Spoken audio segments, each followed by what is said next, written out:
दोस्तों, मैं Atul Pratap Singh Prabi test tube baby centre में सीनियर काउंसलर हूँ। आज हम बात करेंगे आईवीएफ सफल स्टोरीज। इस पहले भी इस तरह के हो चुके हैं, आज फिर ऐसी स्टोरी है जो कि फिर से सामने आई है।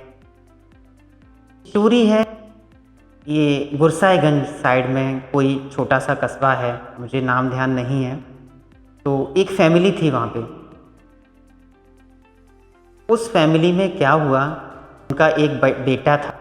बेटा 18 साल का था, बाप की एज लगभग 45-46 साल की हो गई थी। पिताजी उनके ऑफिस गए थे जॉब पर, माँ बेटा घर में थे। कुछ ऐसा हादसा हुआ उनके साथ कि खाना बनाते समय उनके घर जो सिलेंडर था वो फट गया, ब्लास्ट हो गया। इस दुर्घटना में माँ की और बेटे की वहीं पे तुरंत मौत हो गई। पिताजी उनके बाहर ऑफिस में थे तो वो बच गए। अब उनके लिए किसी का बेटा, जवान बेटा, बीवी एक साथ अगर ख़त्म हो जाते हैं तो सोचो उनके ऊपर कितनी बड़ी मुसीबत आई है। उन्होंने खुद को जैसे तैसे संभाला। जीवन तो ख़त्म नहीं किया जा सकता है, ऐसे हादसे आते हैं तो उसमें खुद को भी संभालना पड़ता है, या घर में कोई और मेंबर है तो उसको भी हिम्मत देनी होती है। उनके सास ससुर ने उनकी शादी जो उनकी वाइफ की छोटी सिस्टर थी, यानी कि उनकी साली थी, उनके साथ कर दी। शादी हो गई एक बार फिर से। धीरे धीरे अपना खुश रहने लगे। समस्या ये हुई कि जो दूसरी शादी हुई, अब उनको बच्चे नहीं हो रहे थे। लगभग 3 साल समय शादी को हो गया और एज तो 40-42 साल पहले से ही थी।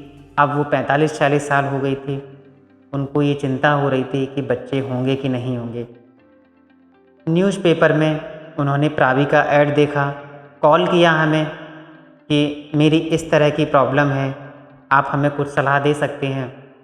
तो उनको यही बताया कि एक बार टाइम निकाल करके आप कानपुर आइए, Prabi test tube baby centre में आइए।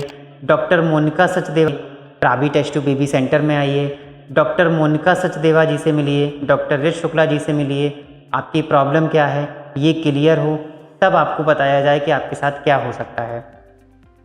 उन्होंने टाइम निकाल करके विजिट किया। हस्बैंड वाइफ दोनों आए। अब एज ज़्यादा हो गई थी, 45-46 साल हो गई थी। एग की प्रॉब्लम थी, स्पर्म उनका ठीक था।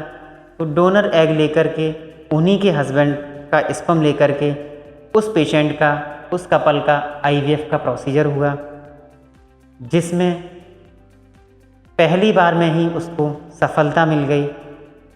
और जो कि प्रोसीजर एम्ब्रियो ट्रांसफ़र के बाद में जो जर्नी होती है 8-9 महीने की, उसके बाद में उसको एक प्यारा सा बेटा हुआ। जब बेटे का मुंह देखा उन्होंने, बेटे को गोद में लिया, तो उन्होंने हमारे स्टाफ को, मैडम को, सर को,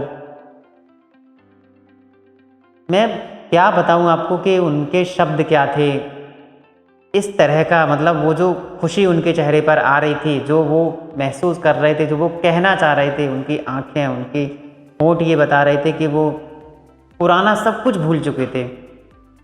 तो इस तरह की समस्याएं हो जाती हैं। इसका मतलब ये नहीं है कि हम अपनी ज़िंदगी जीना छोड़ दें, हम आगे बढ़ना छोड़ दें। बहुत से लोगों के साथ ये सब हादसे हो जाते हैं। ऐसे समय में खुद को संभालें, परिवार को देखें और आगे क्या कर सकते हैं ज़िंदगी जीने के लिए, उसके बारे में सोचें। सफलता ज़रूर मिलेगी। अगर हम अपने लिए सोचेंगे तो हमें सफलता ज़रूर मिलेगी।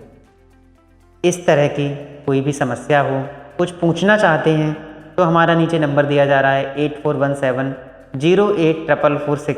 इस नंबर पर कॉल करके कोई भी क्वेश्चंस, कुछ भी सवाल जवाब पूछ सकते हैं। थैंक यू दोस्तों।